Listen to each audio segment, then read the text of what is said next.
Well, everyone, Jesse with some astrology coming up for the new moon, which is happening January 31st at 11:46 p.m. And this is a new moon chart for Moorhead, Minnesota, specifically, so it's Central Time. For this new moon event, we have Sun and Moon here in Aquarius. So it's an Aquarius new moon at 12:20 degrees, which rounds up to 13. And the Sabian symbol for this degree reads a barometer. So this had to do with like gauging the air, sensing what's happening in the air, reading and gauging what's in the air in Aquarius. You notice for this new moon event, it's happening within Saturn. I drew Saturn like a little bit far away from the sun and moon, but actually it's pretty close. Saturn's at 15:31 and the moon and the sun are at 12:20. So the moon and the sun coming together, and Saturn is been like the taskmaster in the air structures and bringing up rules and regulations and what you can say in the air and what you can't, and what kind of documents you need to travel or to fly or any of that kind of stuff. So with a new moon being here, we could see this as a time to begin something new in the airwaves and to initiate a change. So that's definitely coming up because Saturn and Uranus have been in the square most of last year.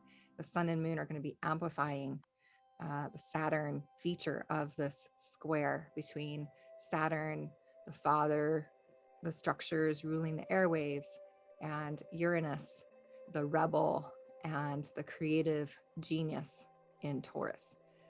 So we could experience more of those tensions at this point, and we could also harness our own creative work of making intentions to shift this energy so that it is in alignment for humanity's highest good and for the highest good of all. Just go through this a little bit here. So we have another little cluster of Mercury, Pluto, and Juno, and they're kind of all acting together here. Mercury's at 24, Pluto's at 26, and Juno, can't quite read it there with the circle, is at 29:43. So Mercury is the communicator. Mercury is the one who links humanity to the gods. Mercury is in a fall in Capricorn, so playing more of that trickster energy in business or money dealings. So Mercury is going to the underworld here, and Juno, the goddess of Hieroskamos, sacred balance, and marriage, are all kind of doing this Pluto transformation, death and rebirth energy here. And Mercury is almost exactly squaring Eris, the goddess of chaos. So we're definitely feeling some of this energy increasing with tensions with Russia and Ukraine and the United States.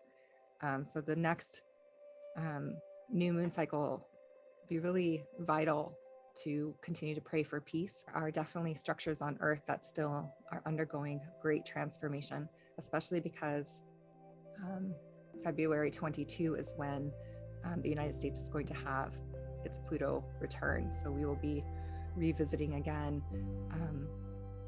those themes of transformation, those themes of death and rebirth that the United States has gone through, and hopefully be able to get more in alignment with who we really are as a country. We have another little cluster here. We have Mars and Vesta and Venus. And Venus and Vesta are like basically exact. Venus is at 11:15 and Vesta is at 11:06. And Venus has just finished her underworld journey. For the past 7 weeks, she's been going through this review in Capricorn, and she's beginning a brand new cycle, a brand new 8-year cycle, and she's being crowned the Capricorn goddess. And so I'm envisioning her with Vesta sacred fires having like completed this sacred initiation. And here she is as a morning star, battle goddess, beginning her journey after she's reviewed Capricorn. Now she's marching back through it. And I started thinking about Capricorn as being a goat, and Venus as battle goddess, and what this Capricorn goddess looks like. And immediately the image of like the devil with the horns came to me, which a lot of ancient priestesses were stereotyped in that way because they wore moons on their head, and they celebrated and honored the blood moons. And so the image of a red devil could be a caricature of the ancient priestesses who honored the moon. So with Venus coming in her battle goddess form, I was thinking the lower vibration is that kind of fear that we have of the feminine being a devil, because she does have power to do magical things and to create new life and to act in a feminine way that even for us women can be somewhat mysterious. So I was thinking of Venus in her higher octave as an image also of Mary, Mother Mary, and the earth goddess Eve, and the ideal of Earth to be a garden planet that we share together. So we'll see how that energy plays out, but I think there could be a much more humble reckoning with nature and with living more in alignment with nature, with the animals and with the feminine, as Venus is now crowned this Capricorn goddess and is making her way back towards Pluto, where she was at Christmas. And she'll be, I think, back with Pluto at about the beginning of March. And you can see here that Mars is traveling very closely behind Venus. And Mars and Venus are going to do this very interesting dance. They're going to be conjunct on February 12th, 13th, which is right before Valentine's Day. And Mars and Venus had a very passionate love affair. And they had many children together. They had Harmony. They had Phobos and Deimos. So they had many more children. I can't remember some of the other names at the moment. But, so they gave, Eros was one of their sons. So they gave birth to love and harmony. And they also gave birth to the fear and like demolition, this kind of energy. So one way of working with this energy is to let the darker sides of love and war find again their sacred dance, because the war didn't used to be so played out in the physical, but it was a tension and it was a dance, and that tension kept the dance going. The things that were destroyed so that consciousness and liberation could come. So may we summon the children of Venus and Mars to be working for humanity's highest good and the highest good of all. That's just what's coming to me as I'm talking about this, so that they're not being used for something that's not for our highest good. So that'll be a very interesting dance to come together again, March 6th or 7th, depending on where you are. And then they will enter Aquarius together on March 6th or 7th. So there is some interesting reunion of the masculine and feminine, and of them entering Aquarius together, almost as a way of bringing in that Aquarian age. So, and that will happen right after they pass over Pluto. So that should be some very interesting energy for all of us to move through. Okay, let's see what's next. All right, the ascendant and the most fortunate path of this event chart is making a square. I didn't put it in the exact right place. I put it to Venus, but it's actually goes up here, 23 to Mercury. And so Mercury is T-squaring the ascendant up to Eris. So Mercury's definitely bringing about some big shift of change. So be mindful of the communications. Mercury is still in retrograde. I didn't put the little R here. So and we'll definitely be gaining some wisdom as Mercury moves through this Pluto. And Mercury was also a guide to the feminine through underworld places. So Mercury is a guide of souls and a psychopomp who can help us and help guide us. Mercury comes out of retrograde like February 5th. So in just like a little less than a week after this new moon. There is another square here between Black Moon Lilith and Neptune. It's almost exact. It's very close. Black Moon Lilith is at 21:56 and Neptune is at 21:26. So all these squares and tensions are for our liberation. So it's important for us just to be mindful that they're there. So, if we start feeling these different energies and tensions within us, sometimes our thinking is, what's wrong with me or what's happening? That's why I started doing astrology, to help understand the energies that I was sensing. So with Black Moon Lilith, she's a void in the sky. She's the cosmic yoni. And Neptune, Poseidon, is in Pisces, and really deep into the illusions and the transcendence and that watery, deep nature, the mysteries of Pisces and the deep waters, squaring Black Moon Lilith, who's kind of close to the Rigel star system here, the cosmic yoni, and in Gemini, working to find balance between the twins. So the feminine is finding some tension to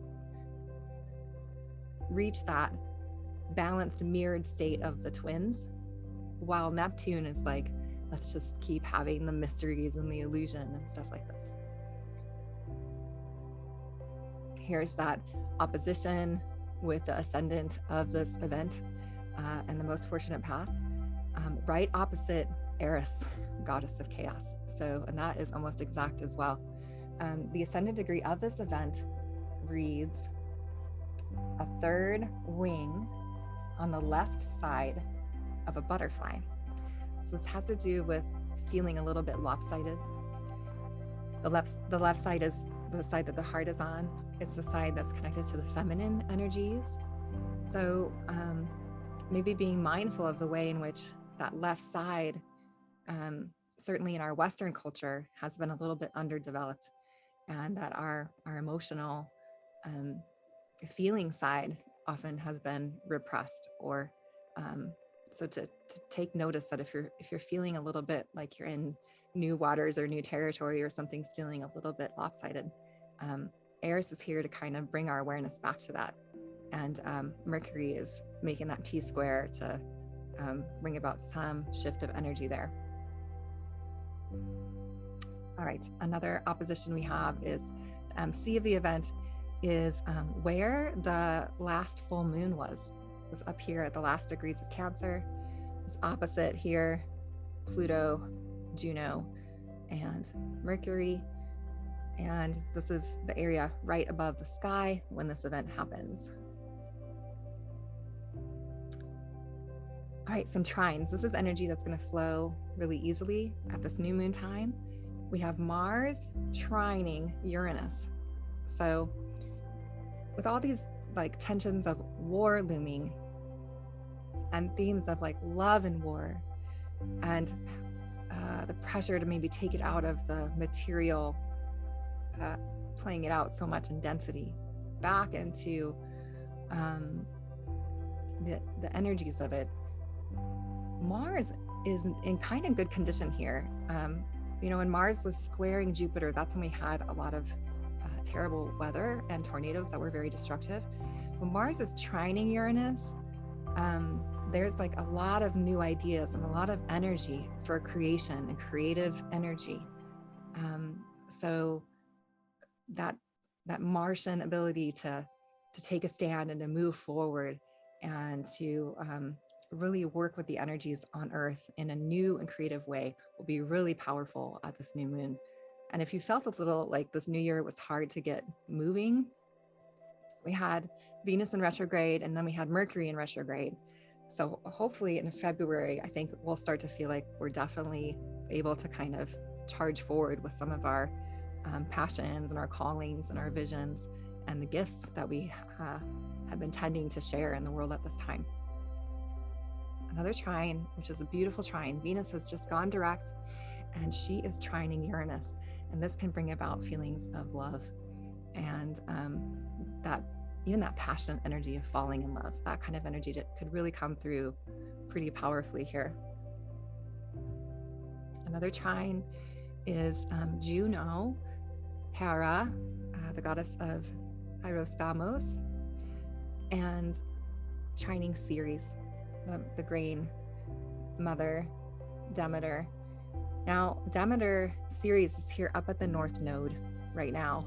And the North Nodes, you can see the North Node is in Taurus now at 2844, and the South Node is down here in Scorpio. So this year, the energies are really focused on fixed water. So going really, really deep all the way to the bottom of all of the feelings and all of the roots below that. And fixed earth, going deep into what structures will last on earth. How will we provide food in a way that is sustainable for everybody on earth? These are kind of the questions and the issues that we'll be sorting through, I think, especially as the eclipses start to happen in Scorpio Taurus this year. Vertex of this event is at 2126, and that is trining Mercury. So there's a lot of Mercury energy coming through this particular new moon. The vertex is like a cosmic doorway. It's like how the energy of the light of the cosmos is coming through in a very particular way. So this 22, if we round the vertex up to 22 degrees, it has to do with like wisps of clouds, that light, airy feeling of lightness. So, we might be feeling some like dooms energy coming into this full moon, but at the full moon, there seems to be some really creative, light, inspirational, loving energy coming through. It's just some of the sextiles here. The vertex of this event is sextiling Neptune. So both Neptune and Mercury coming through the doorways of this event pretty strongly. Also almost an exact sextile here with Neptune. So Mercury, the communicator, the trickster, Neptune with all of his illusions and games and mysteries. So, and this is all coming through that wispy degree in Taurus. Another sextile is Uranus, sextiling Jupiter. So Jupiter's offering a lot of support in this square that's happening between Uranus and Saturn, offering support to Uranus, which is going to need it with the sun and moon amplifying Saturn. Jupiter is balancing it out, helping support Neptune. So bringing forth that Piscean spiritual opening to transcendent ideas, to mysticism, to the higher ideals of humanity. Thich Nhat Hanh just passed, and so his ideas have been all over the internet, and we're remembering some of the simplistic wisdom that he brought to humanity at this time, and the ways in which these ideas are still so revolutionary for all of us on our human consciousness journey. So Jupiter is going to be right there supporting Uranus in that creative genius to keep those insights coming, so we don't get stuck in the ruts of the old ways of doing things that aren't working. There's definitely a sense that there's like revolutionary energy coming. My voice might be shaking a little bit because I'm really cold. I'm out in my yurt, and in Minnesota where I am, I know it's below zero, but I don't know how below zero it is, so can't keep it quite as warm in here. All right. Oh yes, and Mars is also sextiling Jupiter. So also kind of supporting Uranus. So Mars is making that trine with Uranus and then also adding support to what Jupiter is doing and vice versa. So it should be very interesting to see how that all plays out. All right, let me look over a few little notes that I made about some Sabian symbols here. I wanted to mention that the North Node is at 29 degrees rounded up in Taurus. And that degree has to do with two cobblers working at a table. So it's right before Gemini. And it's like the mastery of Taurus is two people working together,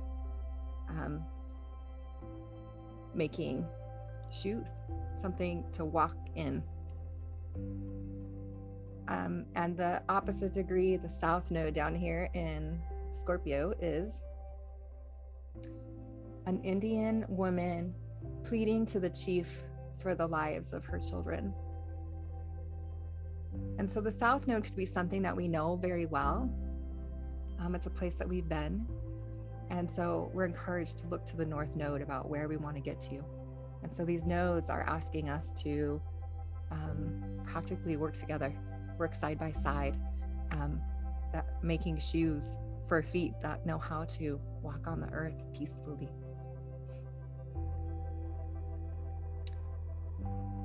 The degree that Juno, the goddess of sacred marriage, is at the very last degrees of Capricorn, is a Sabian symbol that reads, a woman reading tea leaves. So that ability to be an oracle, and maybe balancing some of that feminine intuition here in the structures of sacred Hieroskamos. The degree that Venus and Vesta are on here at 12 Capricorn is a student of nature, lecturing, revealing little known aspects of life. So Venus's sacred immersion from Vesta, the sacred fires, has this energy of revealing little known aspects of life, creation, nature, how nature works.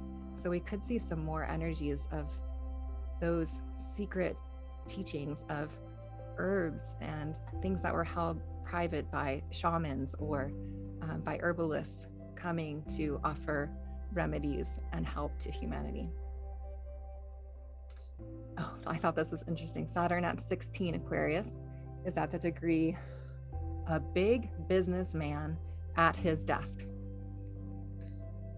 So you can see some of the tension there with Saturn and Uranus. And now I looked up Uranus, didn't I? Yes. Uranus in Taurus at 11 is a woman sprinkling long rows of flowers. So you feel the square in that? There's the feminine sprinkling long rows of flowers and the big businessman at his desk. How will these two characters square off and find a win-win resolution? That's the energies that Saturn and Uranus have been asking us. And the midheaven of this event, right in the sky overhead, is a Greek muse weighing newborn twins. So that mothering aspect and getting the weight of these two babies kind of mirrors, again, this 29 degrees over here in Taurus of the two cobblers, and Juno at the opposite of balancing Hieroskamos. So there's some interesting weighing out and finding balance in the opposites that are happening. Okay, I'll quickly go through your ascendant and where this new moon will be affecting you. So if you are a rising Aquarius, this new moon will be happening in your first house. So it will be affecting yourself. It could also be affecting your body. You may find there's new things that are happening to you physically, or in the things that are most you. If you are a rising Capricorn, this new moon will be happening in your second house of values. So birthing something new in terms of how you deal with money, or the way in which you give your attention and your time to the things that are truly valuable to you. If you're rising Sagittarius, this will be happening in your third house of communication. So using that new moon energy to be mindful of the ideas that are coming to you, the things you want to study, the places you want to go, the things that are of interest to you. This new moon will be offering you a place to explore and start something new there. If you're Scorpio rising, this new moon will be happening in your house of family, home, and ancestry. So new things arising on the home front. If you are a Libra rising, then this is happening in your 5th house of creativity, sexuality, and children. So more energy coming to those creative fires in your life. If you are a Virgo rising, this is happening in your 6th house of service. So there could be new work, new job opportunities coming, new pets, as this house also has to do with pets and animals and farming and tending the land. If you are a Leo rising, this new moon is going to happen in your house of partnerships. So there may be new people who come on the scene in your relationships, or new energies about your partner that are starting to develop. This could also include business partners. If you're a Cancer rising, this new moon is happening in your 8th house of dimensions, debt, and inheritance. So there could be some new things brewing, or time to take action and create something new in this 8th house, which is a little bit out of sight. So receiving wisdom of the past from your ancestors, receiving inheritance, and be careful not to go into debt at this new moon. You want to really watch your money so that you're not overspending. If you are a Gemini rising, this new moon is happening in your house of spirituality.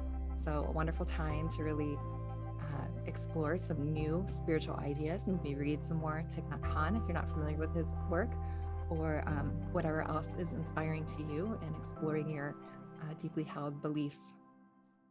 If you are a Taurus rising, this new moon is happening in your house of career. So it might be a good time to take a change or do something new in your work.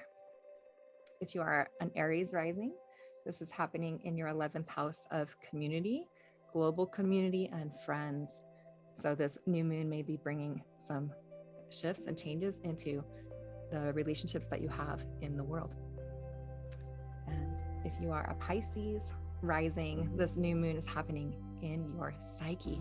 So note your dreams and your deep intuitions, and the subtle ways in which this energy is opening up and offering you a new perspective from a very deep layers of your own psyche.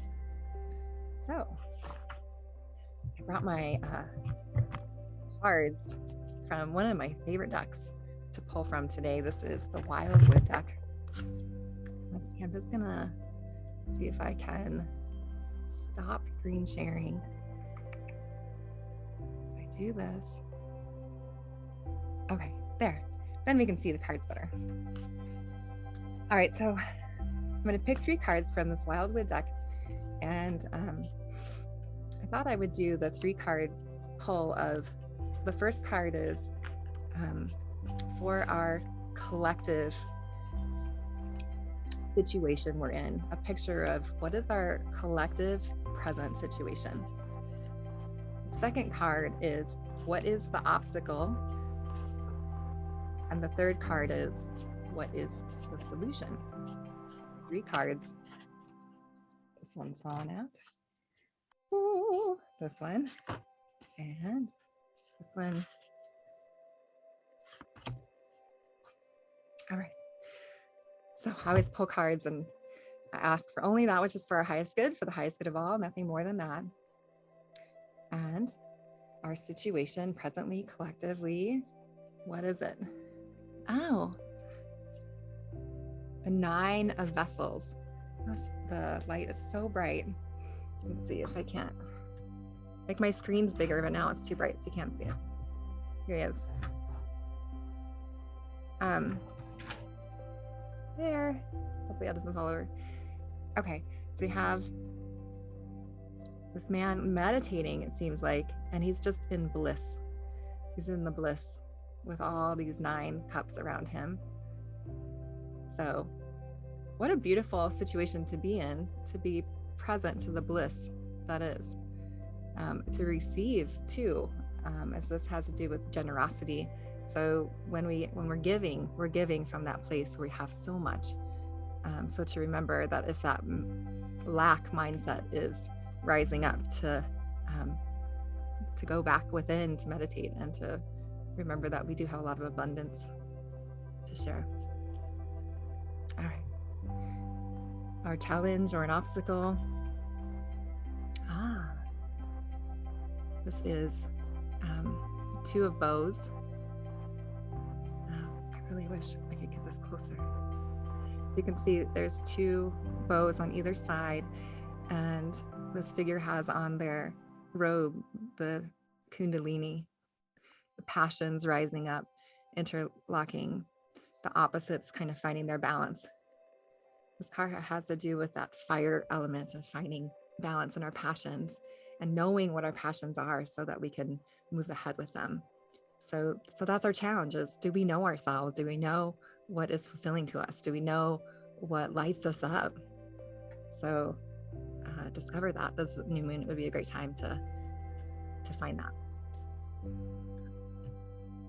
And finally, third card, the resolution, the solution. And what's offered is,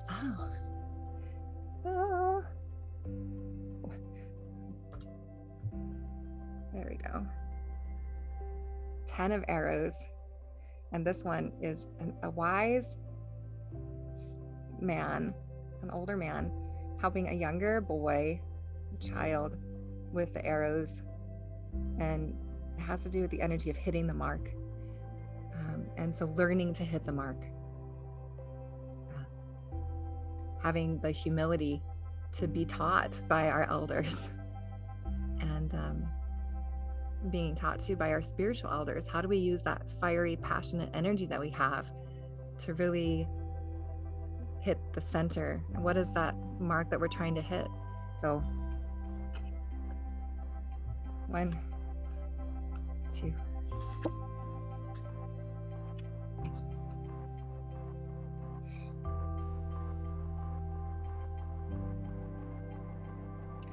May we find the courage to be still, to tune in to the real and the energies of life flowing through us, to discover for each of ourselves what is our true abundance and our true gifts that we have to share with the world. May that passion rise up and help us find balance between the masculine and feminine parts of ourselves, between all the different passions that we have to offer. And may we find those wise teachers and be humble enough to receive the instruction that we need so that we can use our gifts in a way that is truly for the benefit of all. Thank you all so much for watching, for listening, and thank you for subscribing and clicking like. I'm so new at all this.